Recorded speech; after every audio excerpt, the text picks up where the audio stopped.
me at Cello, Cello. You had me at Cello. You had me at Cello. Oh, you had me at Cello. Good afternoon, everybody. Time for another episode of Cello Chat. With me this week is Kathleen Balfe. Kathleen, I'm really looking forward to visiting with you about your very interesting career. But first thing, how are you doing? I'm doing great. It's a little early, but it's fine. Right, because you routinely go from Spain to California? At the moment, yes, I'm a freelancer, and so I'm freelancing. So I'm traveling to California to play where my family lives. Yeah. Okay, that. Does the jet lag get easier over time? It does. I'm learning Okay, things good. with melatonin and caffeine. Yeah, It does become easier. yeah, we do what we have to do, don't we? Yeah, absolutely. Which is part of the topic I want to talk to you about. Um, but at any rate, your musical background, how did you get started on the cello and where did you study and with whom? I started the cello because my piano teacher was remediating a situation where I wanted to play the violin like my older sister. And I only Oh. wanted to play the violin because she wouldn't let me rosin her bow. And she said, get your own violin. So I said, I will. And I said, Mom, I want to play the violin. And it wasn't like, oh, the violin, the sound. Like a sibling rivalry kind of thing.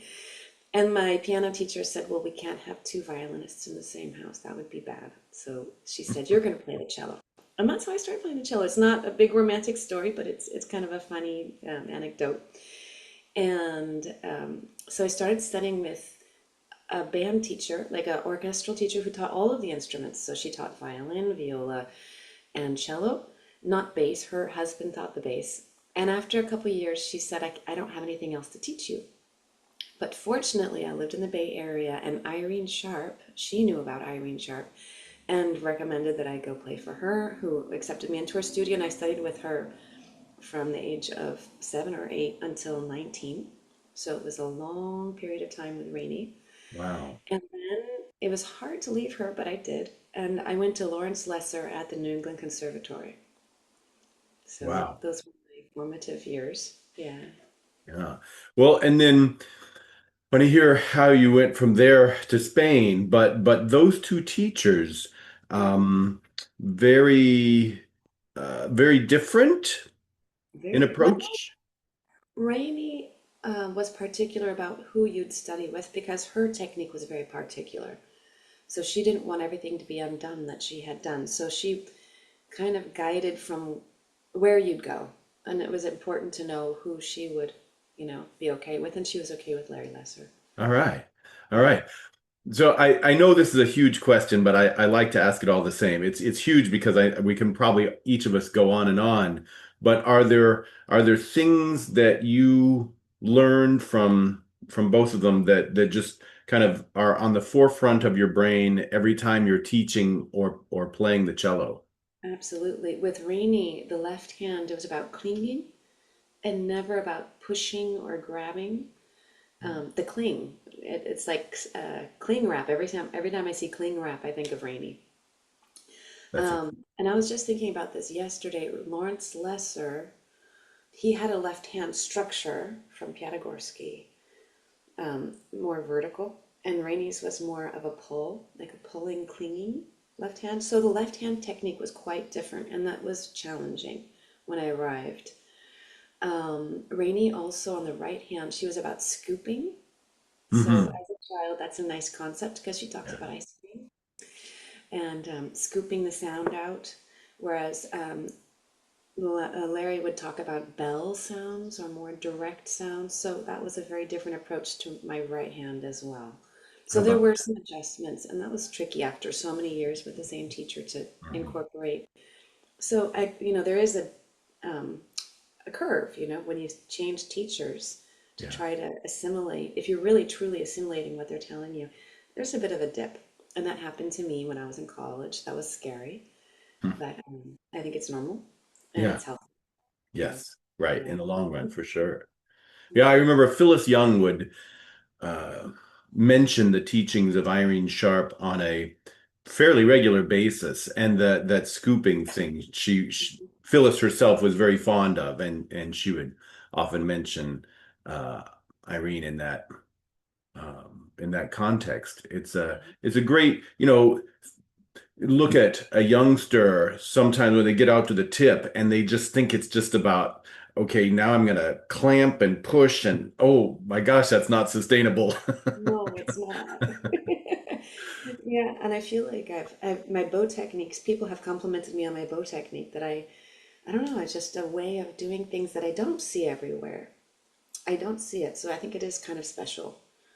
So, Nice, yeah. nice. Okay, so how'd you end up in Spain?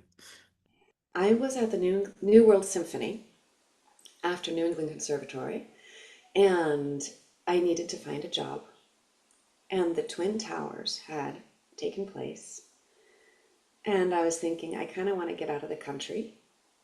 So I then Joseph Swensen, the conductor, he came and gave a talk about working abroad at the at the New World Symphony, and and he talked about Spain, and he talked about different orchestras in Spain. And then the job openings came open, and I tried out, and I got in. So that's how that worked out. I All was right. looking for a country that would be warm because I was living in Miami at the time. So, and I'm from California. So for me, apparently immigrants go to places that are similar to where they're from. And California and Spain are actually quite compatible that way. There are a lot of Californians in Spain. Mm-hmm. Nice. How was your Spanish at that point? I spoke everything but Spanish. I Wouldn't was you know? Italian. I'd studied French, German, but I didn't know any Spanish except for counting to 10. So, fortunately, when you study languages, that gives you the tools to be able to learn mostly on your own. So, I took maybe 10 private classes and then just with the books and with sounding like a 2-year-old, which is what you have to do. Went to the streets and started ordering bread and started it just starts snowballing because you learn a couple words and then it grows. And I found that learning on the street, it was much easier than learning in a classroom in a way. It goes faster and it's more permanent and it's more integral to your speech. So Yeah, that makes sense. When I would think, as musicians, we're used to in things like lessons, listening to when the teacher's playing a sound with a different nuance, and we match that. So mhm. I'm sure that on the street, when you hear them say back to you what you said, you go, okay, I get it. I'm supposed to, pronounce it a little bit less American. Kind of, you can hear there's the whole gamut. Mm. I think even as a musician, I've heard musicians that talk like that in Spanish. And so it's Huh. just hard for certain people to lose that twang or that American twang. How about It that? just depends also if they've studied languages before. So Mhm. it Yeah. is related. I think that musicians have a better chance at learning languages, but it's not a guarantee. No, yeah, good point. Good point. And can you talk a little bit about, I mean, because you played all over Spain. Yeah. What is the Spanish musical scene like? There are times, for example, in my own studio, I can talk firsthand about some places, but I know nothing about the scene there. So I was part of a group called Ensemble Neues Sonora, which is a contemporary music group, and we got a lot of government funding to play contemporary music by Spanish composers, especially. So we would program Spanish composers and take it on the road, which meant I got to know all of Spain. Um, and then we also were invited for some festivals, but there's a lot of public funding. And there has been. That funding has gotten cut over time, but when I first arrived, it was quite pronounced. And Mhm. so you would apply, grant writing, and then if you got the funding, then you'd have places to go. The orchestras are public orchestras, which is a novel concept here in the United States, but it is possible. I mean, it's not that expensive to run an orchestra. And for orchestras not to have to go scrambling after money, and try to make themselves into a for-profit enterprise. I mean, it really is like a museum an orchestra because you're playing music from the past. Mm. So I believe in state-sponsored art, like all over Europe, in Germany and France, and in the United States, it's just kind of glaringly absent. Although there is grant money, um, but it's not a guarantee, I guess. I don't Right. know as much how it works, but there would be like, let's just say, I'm in Sacramento right now. You have the City of Sacramento, or you have the orchestra here in Sacramento. That would be the Orchestra of Sacramento, like its sports team. And there would be public money that funds that. And the people would be on payroll for the government. And and you have your secure pay. That's your, yeah. Well, It's and amazing. now, okay, so somewhat along those lines, it kind of creates a segue to one of the main things I want to talk to you about, which is your versatility as a cellist. I think it's so valuable for us to be, in the improv world, I guess they call it yes and, that I mean, some people have had a lot of success specializing, but I think maybe particularly in this day and age to be able to wear any cellistic hat. So, for example, you play early music, you play contemporary music, you play the standard canon, you play non-classical. I think, as I gather, you play any style on the cello. Style. And it's kind of hard to market yourself, because some people are like, oh, I am this person and I do early music. And then they have their image, with their little braids in their Mhm. feet. And then they say, I am a rock cellist, and they do their image. And I'm kind of a neutral.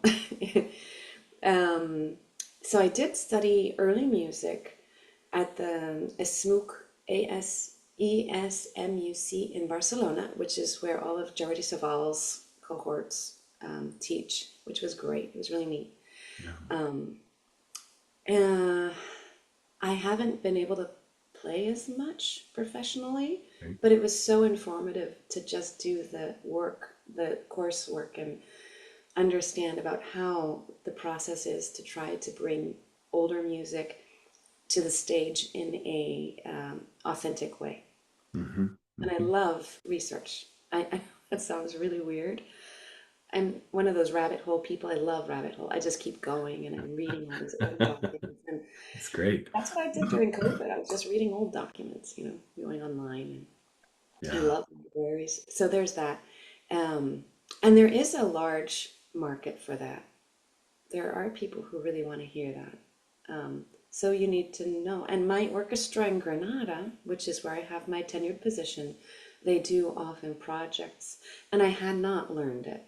So it was a bit of a weak point. And I wanted to just, when you play the cello your whole life, what can we do is just we can get better at the parts that we're not as good at. And I just figured I owed it to my colleagues to be able to put better bowings in the part for the Baroque and classical pieces. Yeah. So to understand the music better and its agogic beats Yeah. and its harmonies. And so that was really eye-opening. I think it helped me grow as a musician because it's so focused on the harmony Hmm. and color over that harmony. And suddenly music, it really helped. I think it really helped me. I really recommend it. Yeah. Then I had a friend in Granada in the orchestra because the people there, our orchestra is very well versed. We play rock concerts, and then we also play Baroque, and then we also play Romantic. So as a member of even any orchestra, in Modesto, we played Aretha Franklin covers. And then we played Verdi's Requiem. So actually, the orchestras are also demanding that versatility. Hmm. Yeah. Um, my older sister, she studied at um, the Cal Arts in Los Angeles, and I got to go down and visit her. She's been an inspiration. She played with a folk band and also studied Indian violin. So she's, like I said, I wanted to play the violin because she wouldn't like me rosin her boat. Well, she went on and became a very versatile musician. So I had her as a model. Yeah. And then someone said, "Would you like to play with me? I'm a folk singer." And I said, "Great, like, let's try it." And she said, "I've got some arrangements, and sometimes the arrangements are more padded out, and sometimes I have to invent something. And that needs work. I'm not a professional at that, but it's fun.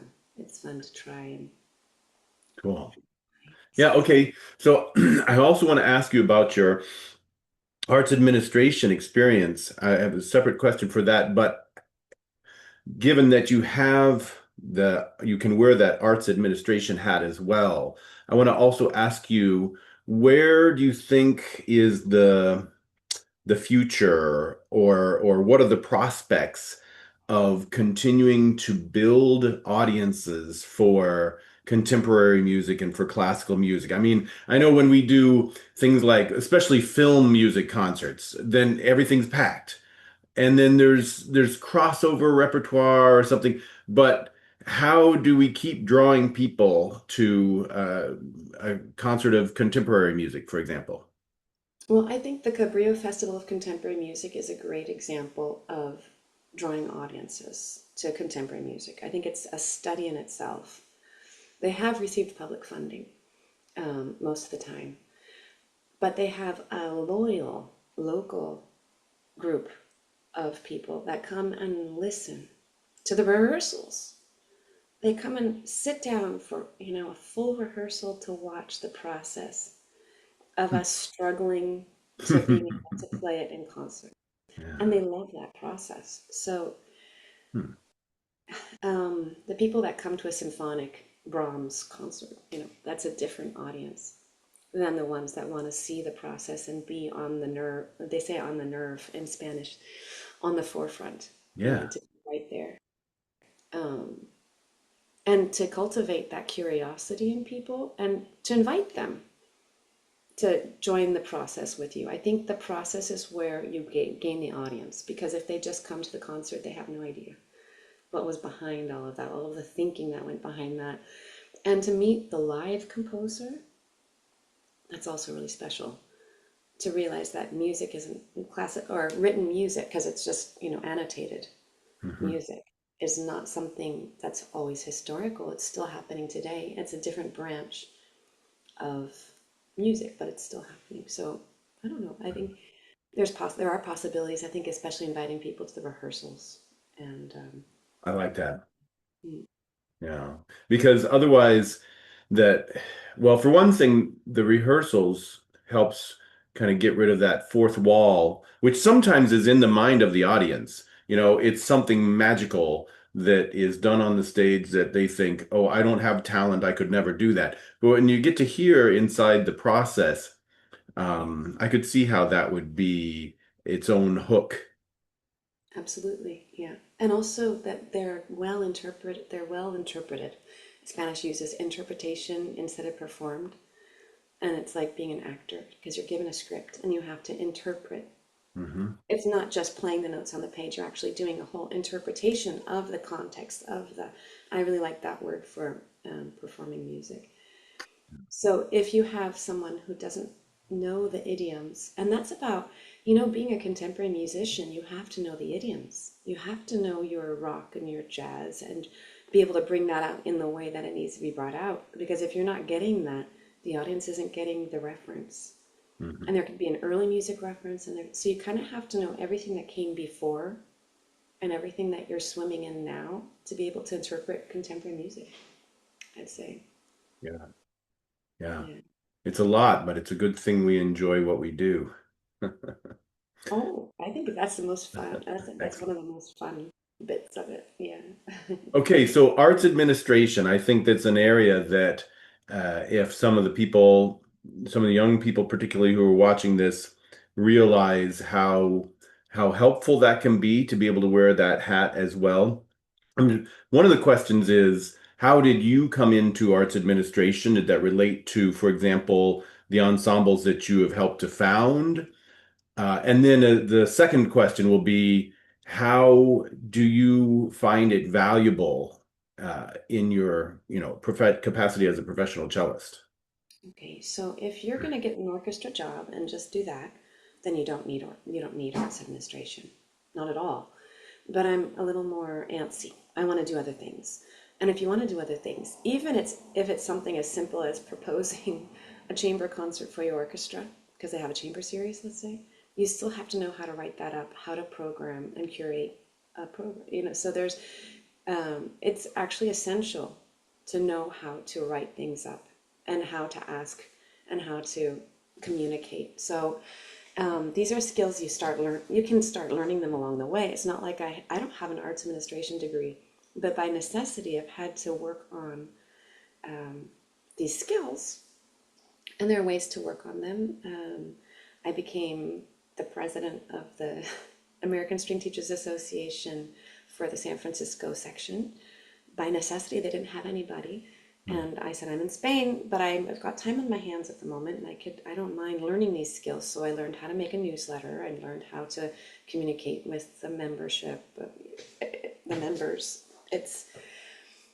And slowly I'm growing that list because I've been an orchestra musician, a tenured orchestra musician, and I've been trying to gain those skills. So it's not even, you don't need an arts administration degree. You could go to Coursera and start to learn skills. And that's kind of a fun thing because these are tangible. I can make a Word Excel document. I can do that. I can do that. I can do that. And you can learn them on your own and then apply them, because if you want to play, you're going to need to be able to find money, find places, communicate with those people, make a program. It's all inherent if you want to play, and you don't want other people to tell you what to play and when to play. So. All right. That's good incentive right there. Great. Now, in terms of teaching cello, one of the questions I like to ask people on this program is particularly about motivation. It seems we're all of us at least have some percentage of students where they go through spells that they can't manage to motivate themselves to practice as much as they want to. So, I mean, I know again, this is potentially a great big topic, but do you have some general strategies or approaches that you use to help motivate the students in your studio? I like the 5-minute rule. So I say, I'm just going to sit down and play for 5 minutes.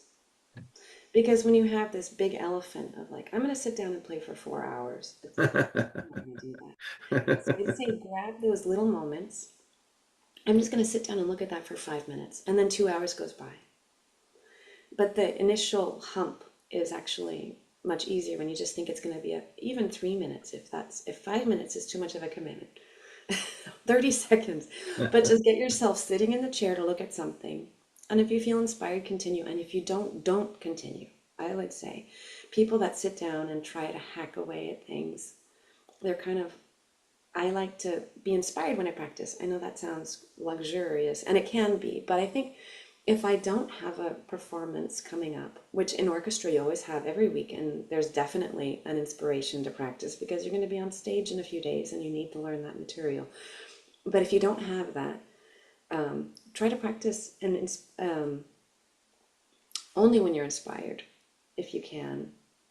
Then there's the other kind of like exercise, like you go out for a walk every day, and if you can incorporate that into a kind of routine, there's like a routine practice. But to practice music, I would just say don't beat the life out of it. There's a lot you can do there's a lot we can already play in the music, and then there are those lines that are hard. Maybe incorporate those into kind of like a yoga everyday kind of practice, and then the music into a more inspired, yeah. Yeah. Wow, there was a lot in there to unpack, and it all very good. Yeah, in my studio we talk a lot about cello yoga. It just, you sometimes you just have to get inside what it is that you're doing and just lose time in that process and learn how to really revel in what that feels like or what that sounds like or both. Mm-hmm. I like that. I find when I haven't practiced enough for not too long, let's just say summer break, I start to feel disconnected.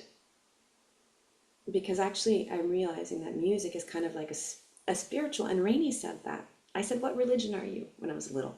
And she said, I'm of the religion of music. And I thought that was so wise. But it is kind of like a meditation. It is a going inside, connecting type of activity. And when I haven't done it, I get irritable. And I notice, yeah, I'd say that practicing definitely makes me more secure and feel good about myself. So knowing that, that helps me have a little more discipline and identifying those signs of like, I guess I need to practice a little more.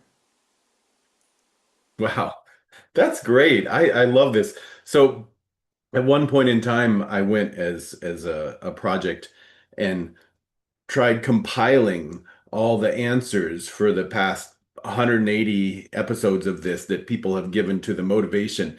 And you just went through and covered each of the buckets. That was really good. All right. So upcoming projects and performances, I'm sure there are many. Okay, so right now, as I said, I'm freelancing. So I've been playing with different orchestras, which has been a delight because you enter into these different, um, they're kind of like, when you have a petri dish full of bacteria, what do you call that? It's like a biosphere. Ah, The uh-huh. different little organisms. Each orchestra is an organism. Hmm. And the freelancing, it's curious because some people repeat, you see someone over here and you see them over there, but now they're in a different organism. Let's just say the same cell is in a different organism. And Hmm. that's been fun. So I'll be playing I'm playing in Modesto. I'm the principal cellist of Modesto as of May 2024. All right. And I'm trying to come back a lot for that. And then I'm also playing in other orchestras. I played with Sacramento just now. I'll be playing with Navarra in Spain. So I've got those concerts coming up this season. And then I have my own little pet project, which I've been doing as a kind of political activism. Everyone's talking about polarization, how polarization's bad, and how this is causing us to come up apart as a society, and not just in the United States, all over the world. And I think it's true. I think there are maybe mechanisms that are trying to divide us. And so I wanted to examine that process or that phenomenon. And I asked some composers to write pieces. And I have pieces about polarization. So there's one about war, there's one about refugees, which are consequences of polarization and other factors. And then I have one that's about kind of more interpersonal, when there's this schism starting between yourself and another person. Maybe you don't know if you can look at them or talk to them, or, and that each movement reflects that. Separate spaces, or are looking question mark, talking question mark. So I have that piece. And then about bridges that just don't go anywhere. So trying to make a bridge and it doesn't work.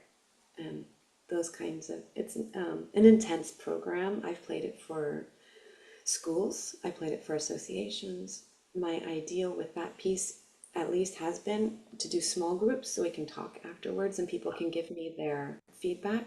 I'm not an expert, I'm looking for answers. So